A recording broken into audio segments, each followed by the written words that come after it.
Bon, je veux pas te faire peur, mais le changement climatique est en train de transformer radicalement notre planète. Et clairement pas dans le bon sens. Notre environnement évolue plus vite qu'on ne peut le prévoir. Et maintenant, ça impacte notre sécurité alimentaire, notre santé et notre quotidien. Qu'est-ce qu'on est en train de faire? Eh bien, au lieu de regarder vers le futur, certains scientifiques se tournent vers des vestiges du passé, disparus depuis des milliers d'années. Des espèces comme les mammouths laineux et les cultures aztèques qui ont survécu à des environnements bien plus hostiles que ceux auxquels on fait face aujourd'hui. Alors accroche-toi, on part pour une plongée en profondeur dans certaines espèces disparues qui pourraient bien détenir les clés de notre survie.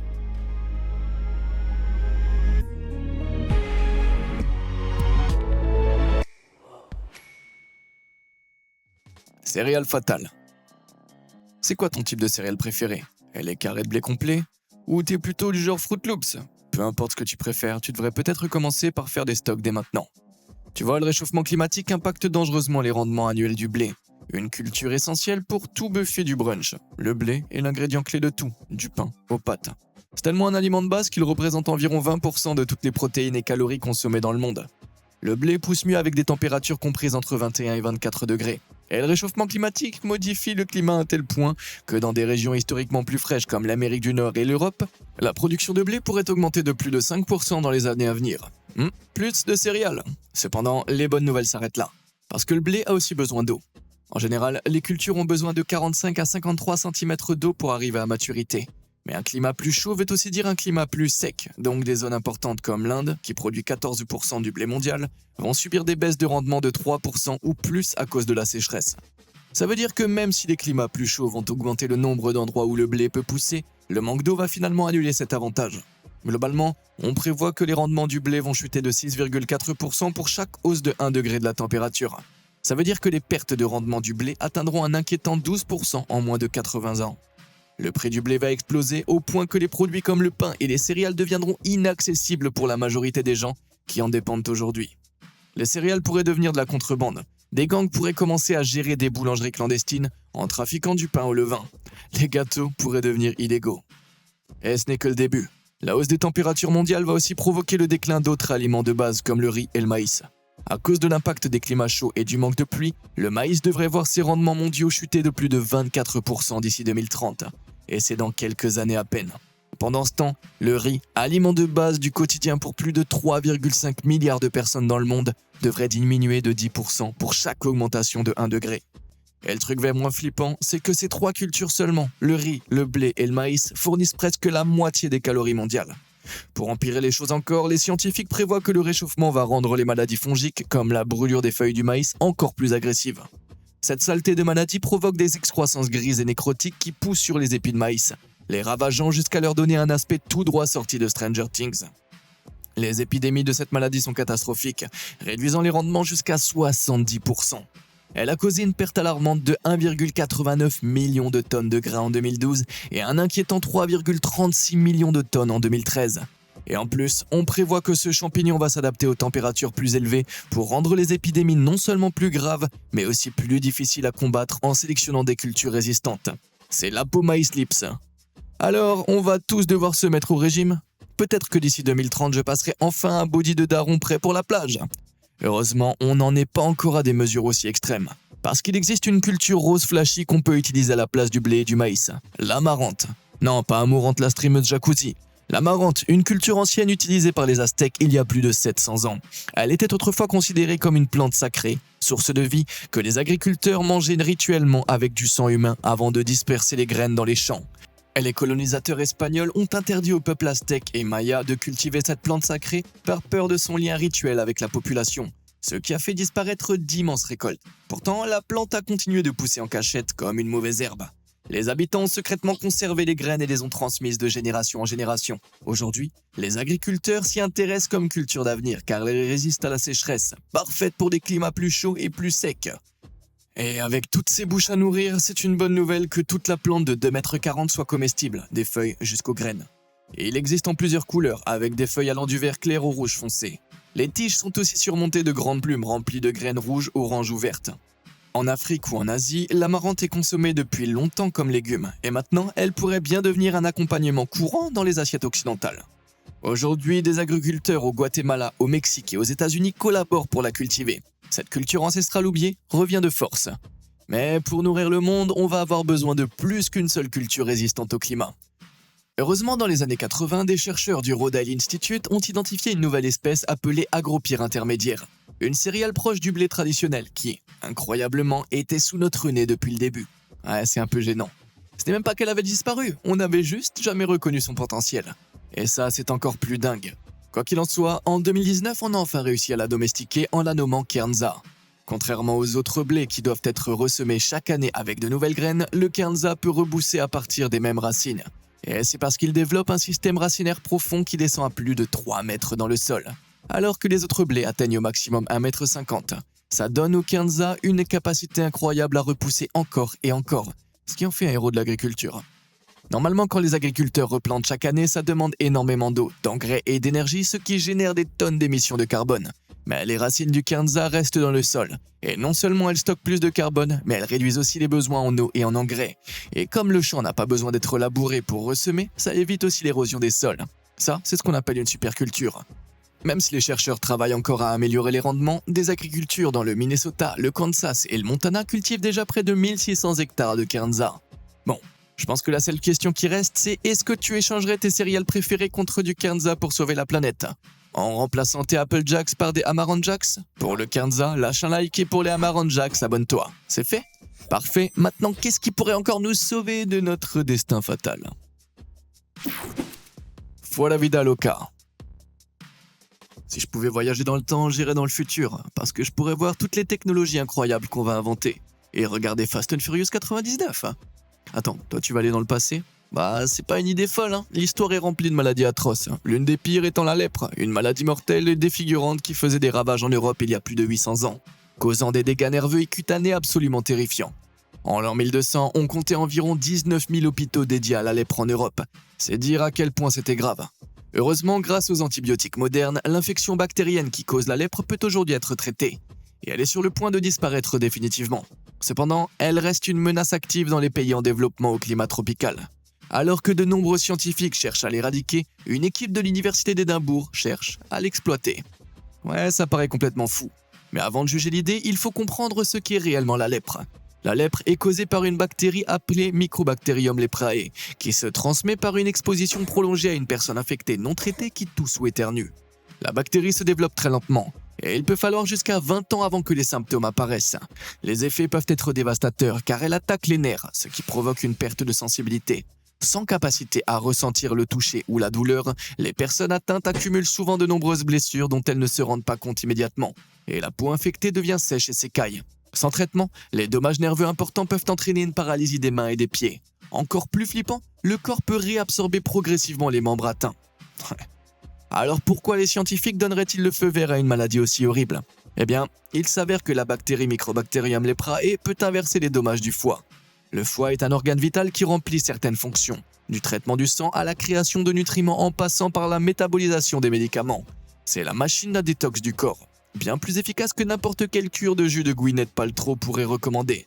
Cependant, une consommation excessive d'alcool, une accumulation de graisse ou une infection par l'hépatite peuvent entraîner une cirrhose, une maladie du foie en phase terminale caractérisée par excès de cicatrices pouvant provoquer une insuffisance hépatique et la mort. Avec notre mode de vie de plus en plus sédentaire et excessif, les maladies du foie vont devenir un problème encore plus important. Mais le seul traitement en cas d'insuffisance hépatique reste la greffe. Et la demande n'a jamais été aussi élevée.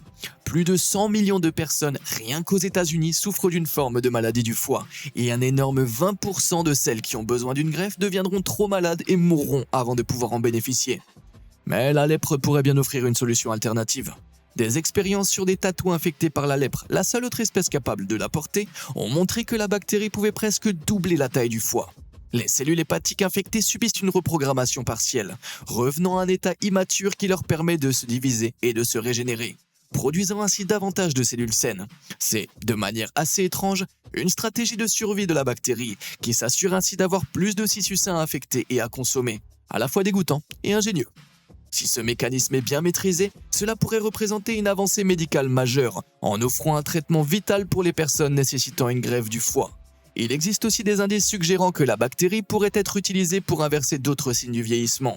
comme éliminer les rides et régénérer des cellules de peau saines pour remplacer celles endommagées par des maladies graves comme le cancer de la peau, voire même la lèpre elle-même. Donc en gros, utiliser la lèpre contre la lèpre. Franchement, la science c'est plutôt dingue.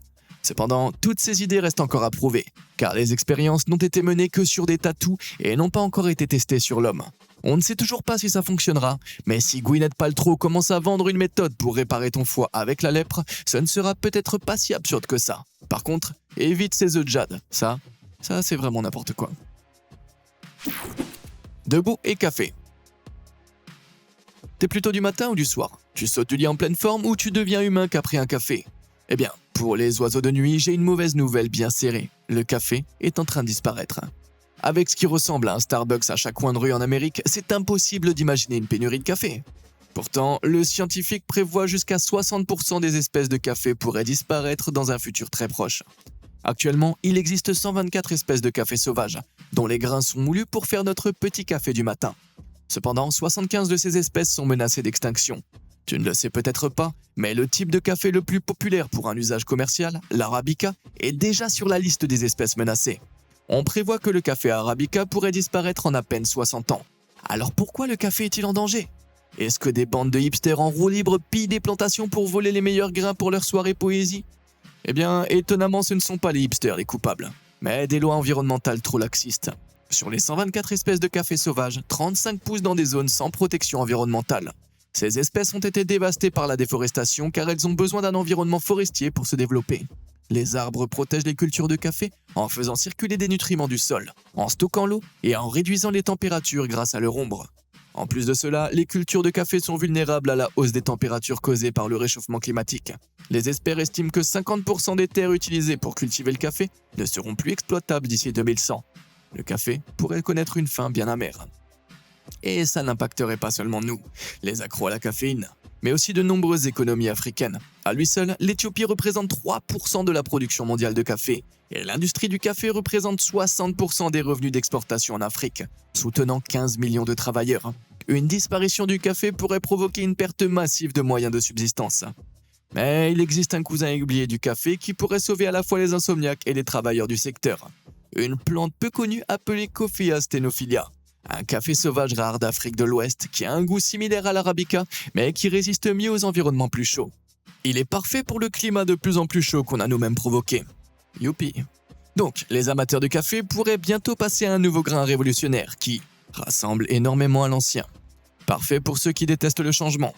Cependant, le super stenophylla ne suffira pas. Le monde doit préserver le plus d'espèces de café possible, car développer des cultures résistantes aux nouvelles maladies et aux parasites est essentiel pour l'industrie. Pour créer des plantes génétiquement modifiées, les chercheurs commencent à conserver une large diversité de gènes provenant de différentes espèces de café. Pour sauver l'avenir du café, il faudra mettre en place de vraies mesures de protection. Peut-être qu'on pourrait utiliser ces bandes de hipsters en roue libre comme gardes forestiers des plantations de café, non? Safari glacé. Les paléontologues fouillent la Terre et découvrent toutes sortes de créatures étranges depuis des centaines d'années. Cependant, aucune de celles qu'ils ont trouvées n'est aussi folle que la société archéologique d'Argos Orestiko en Grèce a déterré en 1980. C'est moitié homme ou moitié cheval? C'est les deux, un centaure. Une créature qu'on pensait être un simple mythe, maintenant prouvée comme ayant réellement existé grâce à un fossile. Alors qu'est-ce qui aurait bien pu provoquer leur extinction? J'y réfléchirais bien plus, sauf que cette preuve soi-disant irréfutable est en réalité un canular. Tu l'avais grillé, non? Ou tu t'es fait avoir? Ce fossile de centaure est en fait une œuvre d'art créée par le professeur de biologie Bill Withers. Il est construit à partir de vrais os humains et d'un os de poney Shetland pour lui donner un côté moitié homme, moitié cheval. Et ce petit je ne sais quoi. Les œufs ont été teintés au thé pour leur donner une couleur uniforme et les rendre authentiques. Le but étant de tester l'esprit critique en poussant les gens à remettre en question tout ce qu'ils voient, même dans un musée. D'une certaine manière, cette fausse extinction essaye de sauver l'humanité de sa propre naïveté. On est très facilement influençable parce qu'on nous montre et ce qu'on nous dit. C'est pour ça que les industries de la propagande et de la publicité sont aussi rentables. Alors, est-ce que des révélations volontairement fausses comme notre faux centaure pourraient nous aider à arrêter de croire tout ce qu'on voit, comme les arnaques, les fake news ou les informations trompeuses? On le découvrira bien assez tôt. Même si le centaure est un canular avéré, d'autres créatures fantastiques ont vraiment existé à l'époque préhistorique, comme les anciens cousins géants et poilus des éléphants. On les connaît mieux sous le nom de mammouths laineux qui ont disparu il y a environ 10 000 ans, à la fin de l'ère glaciaire. Les chercheurs ne savent pas exactement ce qui les a fait disparaître, mais ils s'accordent à dire que c'est probablement un mélange de surchasse humaine et d'incapacité à s'adapter au réchauffement naturel de la Terre. Mais ce n'est pas la fin de l'histoire pour les mammouths, car les scientifiques travaillent activement pour les ramener à la vie. Des scientifiques de chez Colossal Biosciences pensent que réintroduire les mammouths laineux dans l'environnement pourrait aider à inverser le changement climatique. Tu vois, les mammouths jouaient autrefois un rôle crucial dans l'écosystème sibérien. Leurs énormes défenses raclaient les couches de neige, permettant à l'air froid d'atteindre le sol et de maintenir le pergélisol. Ils contrôlaient la croissance des arbustes et des arbres arctiques en fertilisant les prairies avec leurs excréments. Après leur disparition, ils ont laissé un énorme vide dans l'écosystème. Les couches épaisses de neige avec leur effet isolant ont fait que le pergélisol a commencé à se réchauffer et à se dégrader, libérant des tonnes de gaz à effet de serre comme le méthane dans l'atmosphère. Donc, les scientifiques veulent essayer de faire revivre cette espèce disparue. Une solution parfaite à ce problème, de taille mammouth. Même si des restes complets de mammouths ont été retrouvés avec leur fourrure et tout, ramener une espèce disparue à la vie est bien plus compliqué que de simplement défibriller un fossile gelé. Pour faire revivre les mammouths laineux, les scientifiques doivent séquencer l'intégralité de leur code génétique, puis modifier l'ADN d'un proche parent vivant, comme l'éléphant d'Asie, pour qu'il corresponde. Mais même une légère différence d'ADN peut donner un animal totalement différent. Par exemple, la différence génétique entre les humains et les chimpanzés n'est que de 1%. Alors que les mammouths et les éléphants d'Asie se sont séparés il y a 6 millions d'années, avec environ 1,4 million de mutations génétiques qui les distinguent. Donc, ce que les scientifiques essaient de faire, c'est de créer des animaux hybrides, en isolant les gènes de tolérance au froid des mammouths et en les transférant aux éléphants pour créer des éléphants laineux. Mais le problème quand on introduit une nouvelle espèce dans un écosystème, c'est qu'elle peut devenir incontrôlable. Alors, si les scientifiques réussissent à faire revenir les mammouths, qui va les réguler ? Eh bien, ça pourrait passer par la résurrection d'un ancien ennemi du mammouth, le tigre à dents de sabre. Les reconstitutions artistiques de leur squelette varient, mais elles ont tout un point commun, ces énormes canines supérieures. Elles pouvaient atteindre jusqu'à 20 cm de long, ce qui en faisait des prédateurs parfaits pour les mammouths, capables de percer leur peau épaisse. Eux aussi ont disparu à la fin de la dernière ère glaciaire, donc maintenant, pour éviter un potentiel problème de mammouth dans le futur, les scientifiques envisagent de ramener ces gigantesques félins à dents longues depuis leur tombe glacée. Cependant, la recherche est encore au stade de séquençage d'ADN, et aucun embryon viable de ces animaux préhistoriques n'a encore été créé. Mais si ça fonctionne, on pourrait bien voir des mammouths laineux et des tigres à dents de sabre se balader dans les cercles arctiques. Du coup, la Sibérie devient une destination de safari futuriste. Vraiment cool. Fast and Furious. Quand les premiers colons européens sont arrivés en Australie en 1859, ils ont relâché 24 lapins pour la chasse de loisirs. Et les lapins ont fait ce qu'ils ont fait de mieux, fuir et se reproduire. Le climat australien était idéal pour une explosion de la population des lapins, car les hivers doux leur permettaient de se reproduire toute l'année. Ça a dévasté la faune locale, car les lapins ont d'abord épuisé les herbes, puis se sont attaqués aux buissons, aux feuilles et même à l'écorce des arbres. Les lapins étaient en train de dévorer l'Australie. En seulement 10 ans, on pouvait éliminer 2 millions de lapins par an sans vraiment réduire la population. Aujourd'hui encore, les lapins restent un véritable fléau en Australie. Des mesures extrêmes ont été prises pour tenter de contrôler leur nombre, allant de virus spécifiques jusqu'au poison. Mais ce n'est ni écologique, ni une solution durable. Cependant, il existe une solution qui pourrait bien chasser tous ces lapins, faire revivre un ancien prédateur australien disparu, le thylacine. C'est un loup rayé ou un petit tigre ? Les Européens qui ont colonisé l'Australie étaient tout aussi perdus face à cette créature. Ils le surnommaient à la fois le tigre de Tasmanie et le loup de Tasmanie. Mais c'est en réalité un marsupial, un mammifère à poche comme les kangourous. Sauf que contrairement aux kangourous, les thylacines étaient exclusivement carnivores, chassant toutes sortes de proies.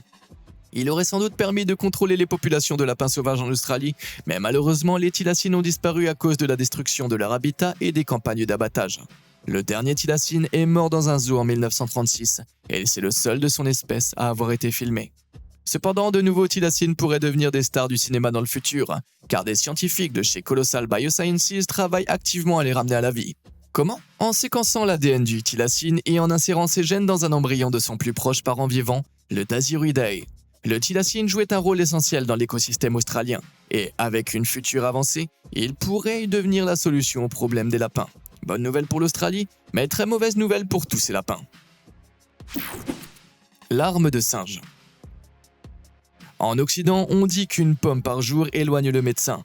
Mais ce dicton pourrait bien devoir être réécrit car il s'avère que la majorité des États-Unis est complètement accro aux bananes. Une étude de 2001 a révélé que les bananes étaient le fruit le plus acheté par les consommateurs américains, avec une moyenne d'environ 12 kilos consommés par personne chaque année. Au total, ça représente 4,4 millions de tonnes. Et quand on sait que 138 millions de tonnes de bananes sont produites dans le monde chaque année, on réalise à quel point elles sont essentielles. Cependant, une menace dangereuse pèse sur les stocks mondiaux de bananes. Pas à cause d'un cartel rival de singes, mais d'une maladie, la maladie de Panama. Cette maladie est causée par un champignon vivant dans le sol, appelé Fusarium oxysporum. Les spores du champignon infectent les jeunes racines des plants de bananiers et envahissent rapidement le reste de la plante, la détruisant de l'intérieur. Toutes les parties aériennes meurent rapidement et la plante finit par se dessécher complètement. Le champignon continue ensuite de se développer dans le sol, empêchant toute nouvelle culture et détruisant des plantations entières en un seul coup.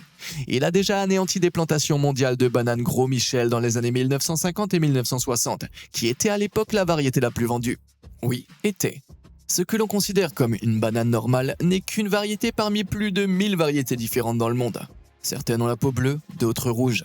Mais aujourd'hui, la variété la plus connue est la banane Cavendish, dont dépend 95% du commerce international. Cependant, elle pourrait elle aussi disparaître, car comme la Gros Michel, elle est menacée par une souche du champignon appelée Tropical Race 4. Mais pour comprendre pourquoi les bananes modernes sont aussi vulnérables aux maladies, il faut comprendre leur origine. Déjà, un bananier est en réalité une plante herbacée. Oui, une herbe, comme l'origan, le basilic. Bon, je vais pas mettre des bananes dans mes pâtes pour autant, et techniquement le fruit jaune qu'on mange est une baie. Quelqu'un d'autre a l'impression qu'on lui a menti toute sa vie aussi? Bon, à l'origine, la baie jaune du bananier contenait de grosses graines noires et un très peu de chair comestible. Les bananes Cavendish ont donc été sélectionnées par l'homme pendant des centaines d'années pour devenir stériles, avec des graines réduites à de petits points au centre. Comme les plants sont stériles, ils se reproduisent par clonage. Le bananier produit des rejets, une sorte de bébé plant génétiquement identique qui pousse à partir de la plante mère. Ces rejets peuvent être replantés pour donner une nouvelle plante. Mais comme ils sont tous identiques, ils sont aussi tous vulnérables aux mêmes maladies. C'est pour ça qu'une seule plante infectée peut détruire toute une exploitation. Et comme la majorité des bananiers modernes sont stériles, il est extrêmement difficile de créer de nouvelles variétés résistantes. Alors, est-ce qu'on se dirige vers un monde sans bananes pour toujours? Pas encore. Après la quasi-disparition des Gros Michel puis la menace sur les Cavendish, les scientifiques ont cherché à diversifier les cultures. Et c'est là qu'intervient la Moussa velutina, aussi appelée banane rose poilue. Originaire d'Inde, elle est minuscule, à peine 5 à 7 cm. Elle est duveteuse et ses graines sont tellement dures qu'elles peuvent casser une dent. Résultat, cette plante sauvage a longtemps été ignorée et a été très peu cultivée. Mais aujourd'hui, les scientifiques utilisent ce petit fruit pour développer des bananes résistantes aux maladies. Et sa diversité génétique pourrait bien sauver ses cousins jaunes. Comme quoi, la taille ne fait pas tout, hein. Quelle espèce disparue aimerais-tu le plus voir revenir à la vie? Et quel super aliment du futur serais-tu curieux de tester? Dis-moi tout ça en commentaire. Et comme d'habitude et jusqu'à la prochaine fois, merci de nous avoir suivis.